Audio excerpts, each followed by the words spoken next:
Walking into my own house, I caught my wife red-handed with my uncle, and since then I don't know who in my family I can still trust.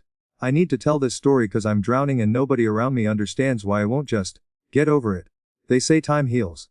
They're wrong. Time just shows new angles of the wound. It was a Tuesday. I remember because Tuesdays were my short days at the firm. I'd leave around 3 p.m. grab coffee, maybe hit the gym. That Tuesday I skipped the gym. Wanted to surprise Sarah. Maybe pick dinner, open some, actually talk to my wife like we used to before we became roommates who occasionally. The house was quiet when I walked in. Sarah's car was in the driveway, which surprised me. She had book club on Tuesdays, every Tuesday for 3 years. I remember thinking maybe it got cancelled. I dropped my keys in the bowl by the door. That little ceramic bowl we bought on our honeymoon in Portugal. Hand painted. She loved that bowl. Then I heard a laugh, not just any laugh. That intimate laugh. The one that lives in the space between secret and sin. Coming from upstairs. From our bedroom. My legs moved before my brain caught. Each step on those stairs felt like walking into quicksand. Heavy. Wrong. I should have turned around. I should have left. Some things, once see them, they themselves into brain forever. The door was cracked open. Just enough. My Uncle Rick, my dad's brother. The guy who taught me to throw a football. Who gave the speech at our wedding about family first, always. Who I'd have coffee with every Sunday morning cause he said I reminded him of himself when he was young. He was in my bed. With my wife. They didn't hear me at first. Too busy. Too comfortable. Like this wasn't the first time. Like they had a routine. That's what killed me most. The familiarity. This wasn't a mistake. This wasn't passion overriding judgment. This was practiced, rehearsed. I must have made a sound. A gasp, a dying animal noise. Something. Sarah's head snapped toward the door. Her eyes went wide. Not guilty, wide. There's a difference. Guilt means no did wrong. Caught just means miscalculated. Rick actually tried to smile at me. This nervous, sheepish grin like we'd just bumped into each other at the grocery store instead of him being tangled with my wife in my bed. Jake, he said. My name in his mouth felt like a curse. I couldn't speak. Couldn't move. Couldn't breathe. My body forgot how. Sarah grabbed the sheet, started to say something, stopped, started again. This isn't, we didn't want. But they did. They had. Probably for months. Maybe I turned around. Walked down those stairs, picked my keys from that Portuguese bowl, got in my car, drove, didn't cry until I hit the highway. Then I couldn't stop. I ended at a rest stop 30 miles from home, sat in my car for 4 hours, watching families walk past, couples holding hands, kids dragging their parents toward the vending machines. All of them living in a world that still made sense. My phone wouldn't stop buzzing. Sarah, Rick. My mom, somehow she already knew. My dad, calling and calling and calling. I didn't answer. What was there to say? When I finally went back home that night, Rick's truck was gone. Sarah was sitting at the kitchen table, still in that sheet, eyes red, tissues scattered everywhere. I'm so sorry, she whispered. Things don't just happen, people choose. Every single time they choose. How long? I asked. My voice sounded like someone else's flat. Dead. She hesitated. That hesitation told me everything. 8 months, 8 months. We'd been married for 4 years. Together for 7. 8 months meant holidays. Meant family dinners where I sat across from Rick and thanked God I had such a solid family.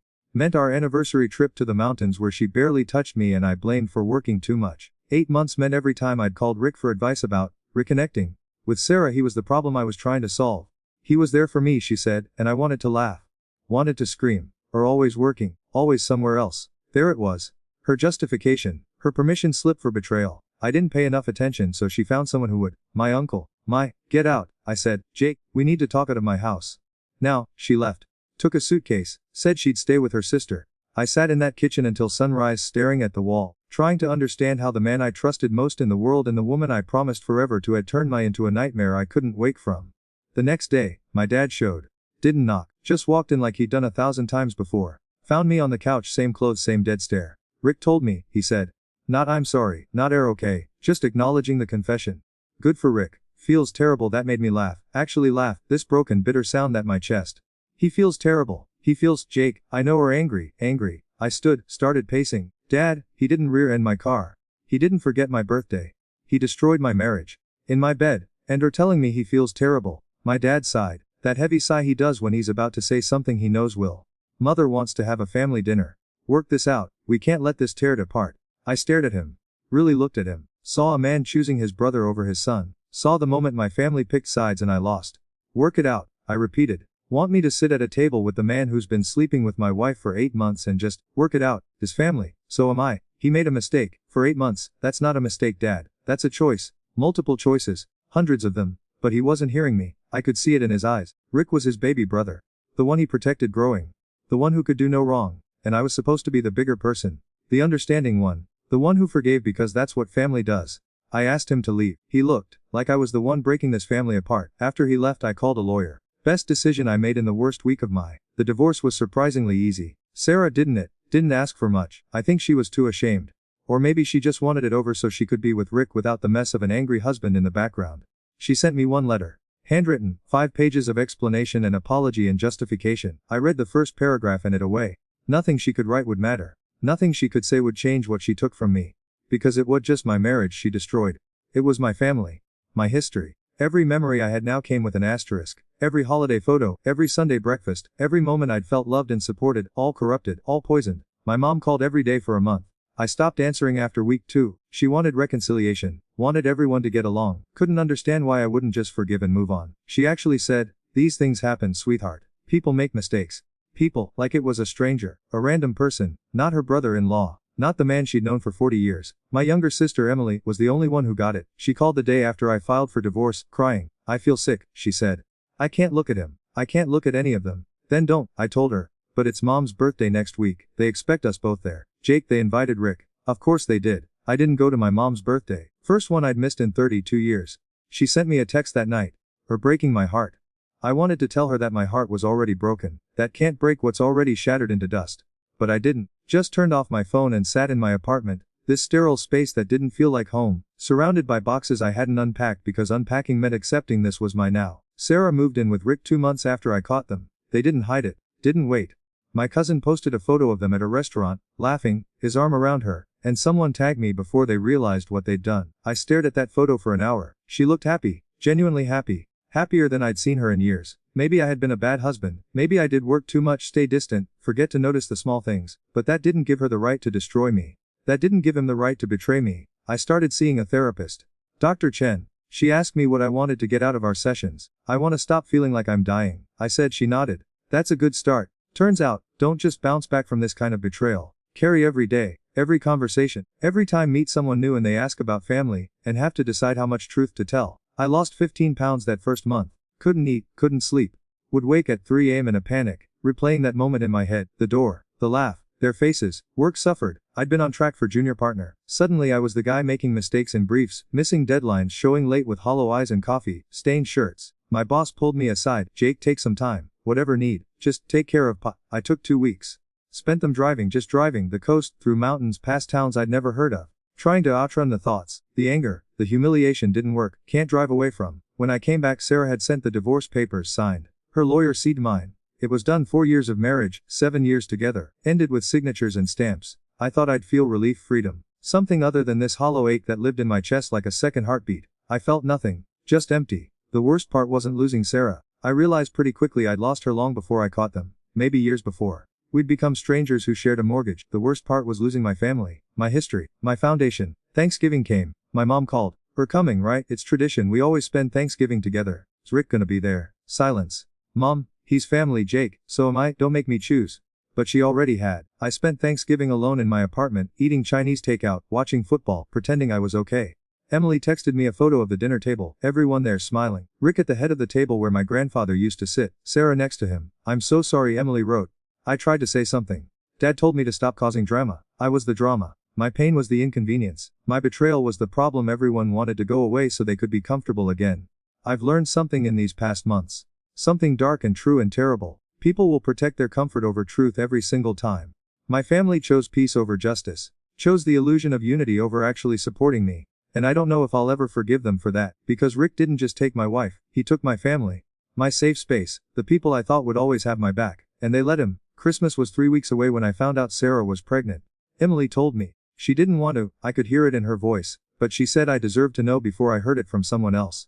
Before I saw it on social media. Before the family group chat exploded with congratulations I wasn't supposed to see. "How far along?" I asked, my voice steady, too steady, the kind of calm that comes right before shatter. She's saying 12 weeks. I did the math, backwards, forward, every possible angle. 12 weeks meant she got pregnant right around when the divorce was finalized, or maybe before. Maybe when we were still legally married. Maybe in my dud Jake are okay. No, I wasn't okay. I would never be okay again. Thanks for telling me. I sat in my car outside my office for 2 hours, just breathing, in and out, trying to remember how lungs work when entire body wants to stop functioning. A baby. They were having a baby, building a family. On the ruins of mine, my phone rang. My mom. I stared at her name on the screen, watching it buzz and light and finally go dark. She called again. And again. On the 4th call, I answered. Jake, honey, I wanted to tell. But didn't. I was waiting for the right time. There's no right time to tell someone their ex-wife is having a baby with their uncle mom. There's just the truth and the cowardice of hiding it. Don't be cruel. This is hard for everyone. Hard for everyone. Like I was supposed to feel sorry for how difficult my pain was making their lives. Is it mine? I asked. The question I'd been afraid to voice. The nightmare scenario that had been growing in the back of my mind since Emily called. Silence. Then, quietly, no sweetheart. The timing doesn't, it's not yours. Relief and devastation hit simultaneously. Not my child. Not my responsibility. But also confirmation that my marriage had been dead. Then I'd realized that maybe she'd been done with me long before she started sleeping with Rick. That I'd been living a lie while everyone around me knew the truth. Airing to the baby shower. I asked. She's gonna be the mother of my grandniece or nephew. I can't just, I'm son, or both family. No mom, don't get both. Don't get to celebrate the baby that came from my destruction and still call me family. That's not how this works. I blocked her number. Blocked my dad's, blocked everyone except Emily. The next day at work I made a decision. I requested a transfer. Our firm had an office in Seattle, 3,000 miles away, different time zone.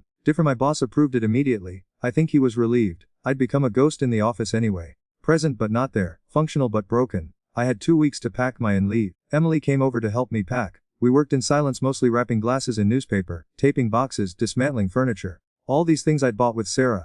All these pieces of it that didn't exist anymore. Running away? Emily asked, folding one of my shirts. Yes, she nodded, didn't judge, didn't try to convince me to stay.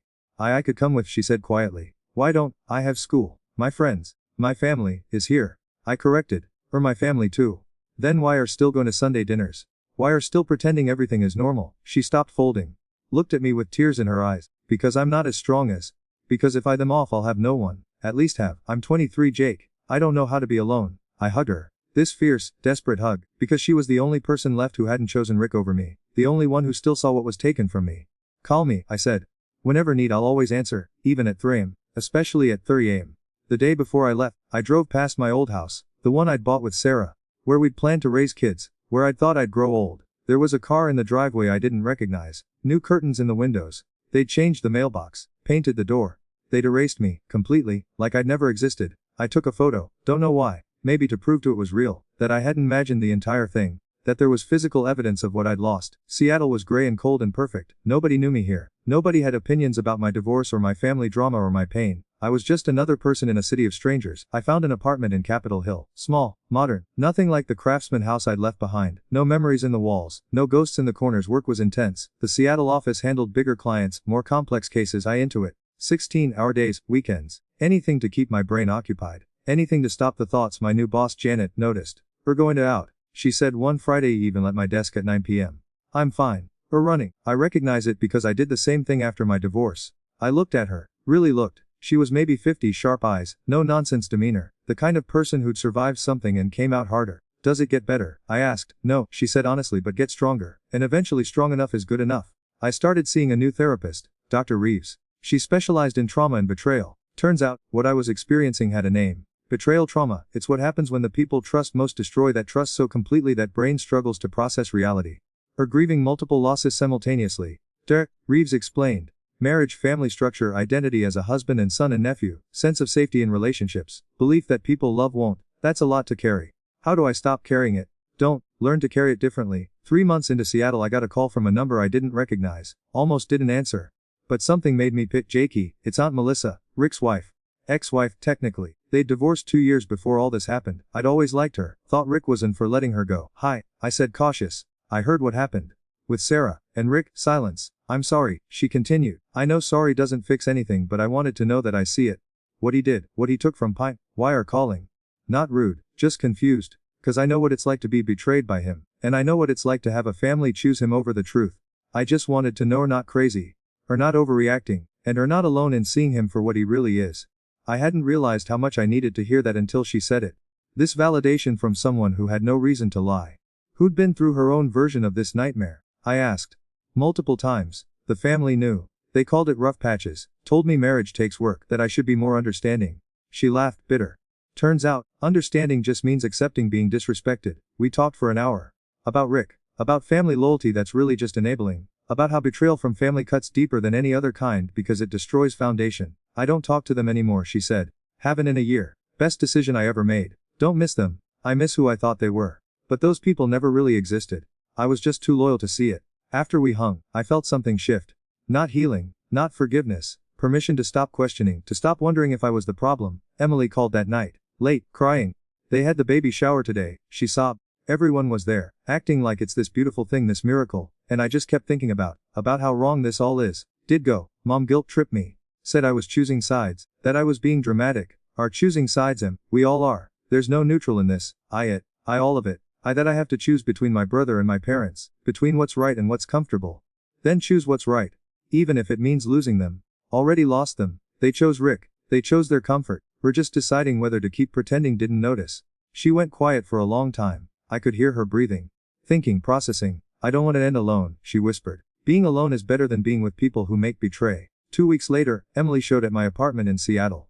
No warning, just standing there with 2 suitcases and red eyes. Couldn't do it anymore, she said. I couldn't keep smiling at dinners, couldn't keep pretending, so I told them. Told Mom and Dad that what they did to was unforgivable. That choosing Rick was choosing wrong. What did they say? Dad said I was being childish. Mom cried, said I was tearing the family apart. She laughed hollow, like it wasn't already in pieces. I pulled her inside, made her tea, let her cry on my couch. Can stay as long as need, I said. I don't have anywhere else to go. Yes, do, have here, have me. She ended staying 3 weeks. Found a job at a coffee shop, enrolled in community college. Started building away from the wreckage. Before she left to find her own place, she hugged me tight. Thank for showing me it's possible, she said. What's possible? Choosing. Even when it's hard. Even when it's lonely. Even when everyone tells her wrong. After she left, I sat in my apartment and cried. For the first time since leaving home I cried. Not from pain, from something else. Something like relief. Like maybe I hadn't lost everything. Maybe I'd gained something too.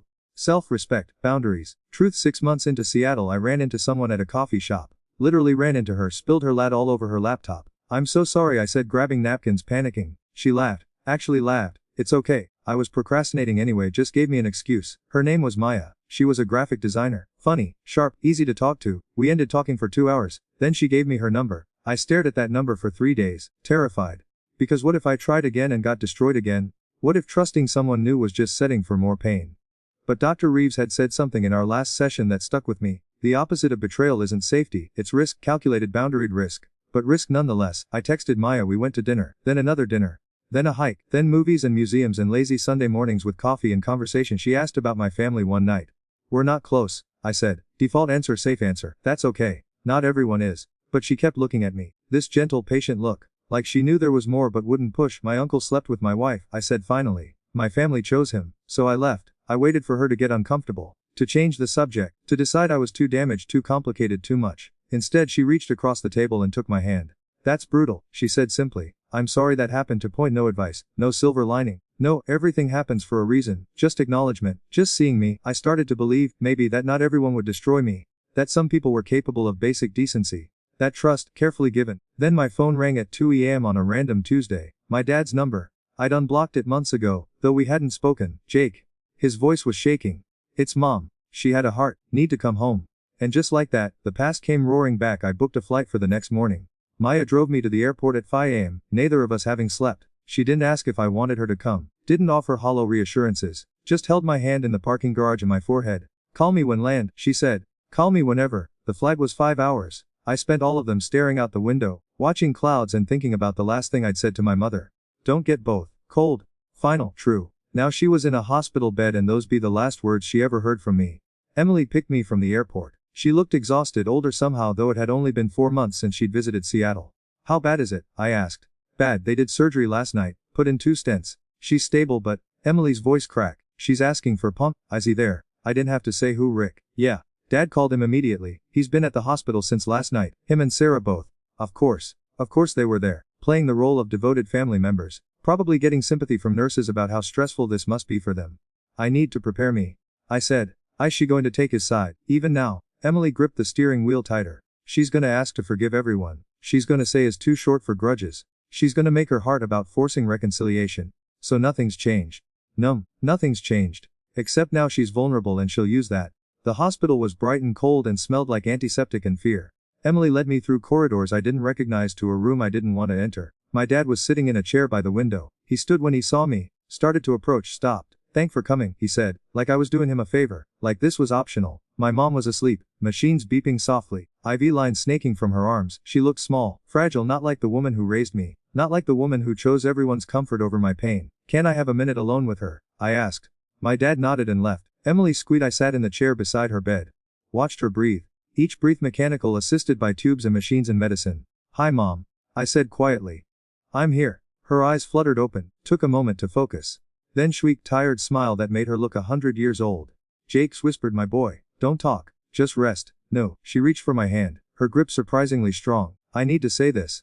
In case I don't get another chance, I thought. The manipulation, the guilt, the demand for reconciliation disguised as a deathbed. I'm sorry, she said. I froze. I'm sorry I chose wrong. I'm sorry I made feel like pain didn't matter. I'm sorry I protected the wrong people and lost my son in the process. Tears were running down her face. Real tears. Not the manipulative kind. The kind that come from actual regret. When I woke after the surgery, the first thought I had was that I might without fixing this. Without telling that we're right. About all of it. Let me finish, please. She took a shaky breath. Rick destroyed marriage. He betrayed in the worst possible way. And instead of standing by, I made excuses. I prioritized keeping the peace over protecting my son. That was wrong, it was cowardly, and I don't know if can ever forgive me, but I need to know that I see it now. I see what I did. Didn't trust my voice. Didn't trust that this was real. Why now? I finally asked. Why does it take almost dying for to see it? Because almost dying strips away all the pretending, all the excuses, all the comfort we hide behind, and what's left is just the truth. The truth is that I failed, and I'm sorry. We sat in silence, her hand in mine, machines beeping, the weight of everything unsaid filling the space between us. Is Dad gonna apologize too? I asked. She looked away. He's struggling with it. He still thinks family means accepting everything. Forgiving everything. He doesn't understand that sometimes love has to have boundaries. And Rick, Sarah, they're not sorry, Jake, they're just uncomfortable that their choices have consequences. At least she was being honest. The door opened. A nurse came in to check vitals, then left, then my dad returned, Emily behind him, and then, because the universe has a cruel sense of timing, Rick walked in. He stopped when he saw me, actually flinched, like he hadn't expected me to be there, like this wasn't my mother, my family, my right to be here. Jake, he said, nervous smile, same one from that day in my bedroom. Good to see man, like we were buddies, like he hadn't destroyed my entire. Get out. I said, calm, quiet, Daly, come on, let's not do this here. Mom just had surgery. I said, get out. Rick's family too, my dad interjected. He has as much right to be here as anyone. I stood, looked at my father, really looked at him. No, he doesn't. He stopped being family when he chose to betray me, when he chose his selfish desires over basic human decency, and stopped being my father when chose him over me. Jake, that's not fair.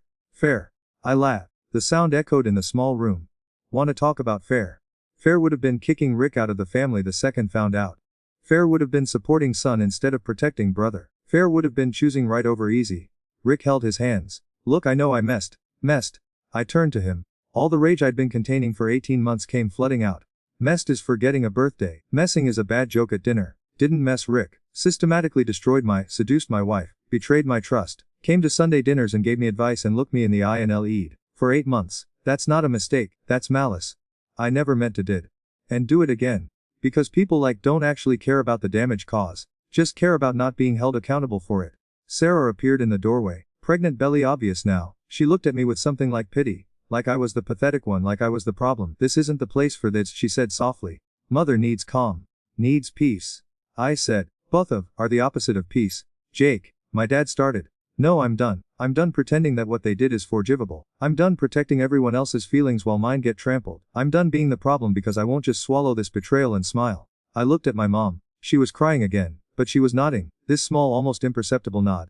I'll visit tomorrow, I told her. I walked past Rick and Sarah. Emily followed. In the hallway, I finally let breathe. That was intense, Emily said. That was necessary. We went to a diner, ordered coffee, sat in a booth and stared at each other exhausted. Did mean it? Emily asked. About Dad every word. He's gonna be devastated. Good. Maybe devastation will teach him what betrayal feels like. My phone buzzed. A text from my mom's number, but not from her. This is father. Mother is upset, need to apologize to Rick and Sarah. This stress isn't good for her recovery. I showed Emily the text. She looked disgusted. He's using her health to manipulate Pa. He's been manipulating me for 18 months. At least now I can see it clearly. I didn't respond to the text, turned off my phone. Ordered pie. Tried to pretend my heart wasn't breaking all over again. Later that night at Emily's apartment where I was staying, my phone rang. A number I didn't recognize. Hello, Jake. It's Dr. Patel. I'm Mother's cardiologist. My stomach dropped. Is she okay? She's stable. But she asked me to call. She wants to know that she told Father and Rick not to come back tomorrow during visiting hours. She wants to see. I felt something in my chest. Hope maybe, or just exhaustion finally breaking through. The next day I visited alone. Mom was sitting, color back in her face, looking more like herself. Father is angry with me, she said. Good, she smiled, weak but real. I told them I'd been enabling bad behavior, That I'd been prioritizing comfort over character. Dad said I was being dramatic, that I was letting me against the family. And what did say? I said maybe the family poisoned itself, and maybe it was time I chose my son instead of my excuses. We talked for an hour. Really talked. She asked about Seattle, about work, about my. Didn't ask about reconciliation, didn't push for forgiveness, just listened. Actually listened. I know I can't fix what I broke, she said finally. I know sorry isn't enough, but I want to know that if I have any time left I'm gonna spend it trying to do better, to be better. I don't need to be perfect, Mom. I just needed to see me. To choose me, even once. I'm choosing now. Even if it's late, even if it's not enough. It wasn't enough, but it was stayed for 3 more days. Visited Mom every morning. Avoided everyone else. Emily and I had dinner each night, talking about everything and nothing, building something new from the ruins of what we'd lost. On my last night, my dad showed at Emily's apartment. We need to talk, he said. We sat on opposite ends of the couch. The distance between us felt like miles. Mother is choosing over family, he said. She's refusing to see Rick. Sarah is. The baby shower photos are and not in any of them, and people are asking questions. Let them ask. This is tearing us apart. No, Dad. Rick tore us apart. Letting him get away with it kept us torn. Don't blame me for refusing to glue back together something that was shattered by other people's choices. He's my brother. And I'm son. Why does he get loyalty never gave me? He didn't have an answer. Just sat there deflated, looking older than I'd ever seen him. I love, he said finally. Even if don't believe it. Love without boundaries isn't love, Dad. It's enabling. It's cowardice. It's choosing the easy wrong over the hard right. So what now? Just never speak to us again. To and Rick. Probably not to Mom. Maybe. She's trying. She's actually trying. Or just defending comfort and calling it family. He left without saying goodbye. On the plane back to Seattle, I felt something I hadn't felt in 18 months. Not happiness. Not peace. But something close to acceptance. I'd lost my family. Most of anyway. But I'd gained something more valuable. Self-respect, boundaries, the knowledge that I could walk away from toxicity even when it wore the mask of love. Maya picked me from the airport. Didn't ask how it went. Just hugged me for a long time in the parking garage. I'm proud of, she said. For what? For not betraying to make other people comfortable. We drove back to my apartment, ordered takeout, sat on the couch in comfortable silence. My therapist said something this week. Maya said. She said the people who us the most are usually the ones we love the most, because pain and love share the same space in our hearts. Therapist sounds smart. She is. She also said that healing doesn't mean forgiving everyone. It means accepting what happened and choosing to build something new anyway. I thought about that. About my mom's apology. My dad's denial. Rick's shameless comfort. Sarah's new built on the ruins of mine. About Emily choosing truth over comfort. Maya choosing to stand beside me without trying to fix me. Aunt Melissa calling to say, "Are not crazy." About learning that family isn't just, it's choice. It's showing.